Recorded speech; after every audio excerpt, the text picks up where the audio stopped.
थंयसर एक त्या स्टेजी वयल्यान जर्नलिस्टाक धमकी दिवपाचो एक प्रकार असो जालो. सो सगळे कडेन तीच चर्चा चल्ल्या सध्या. तुमचोच ZP तो BJP पक्षाचो. So as a state president म्हणून तुमचो कितें स्टँड आसतलो फुडें? आतां म्हाका मातसो तो व्हिडियो धाड. हांवें काय तें पळोवना कारण कालचे केन्ना जालें तें काल महाशिवरात्री पयर जाल्यार म्हाका मातसो प्रोग्राम पळयलो. कितें आसा तें हांवें काय पळोवना. कालचे पूर्ण दिवस हांव बिजी महाशिवरात्रीच्या वेगवेगळ्या जाग्यांनी परत आज पळयता आनी मागीर पळोवना तरी अशें ऑन स्टेज खंयच्या जर्नलिस्टाची पळयता आनी उलयता न्ही. वयल्यान तो इवन तो इव्हेंट गेल्लो पळय तो हेंच्यांनी गेल्लो government director of information and पब्लिसिटीन गेलो.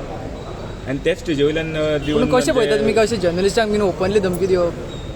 ते बी तुमचे ZP सर ते तुमचे हांवें आयकूंकूच ना जाल्यार मागीर हांव ताचेर प्रतिक्रिया दिवपूय म्हाका बरोबर दिसना.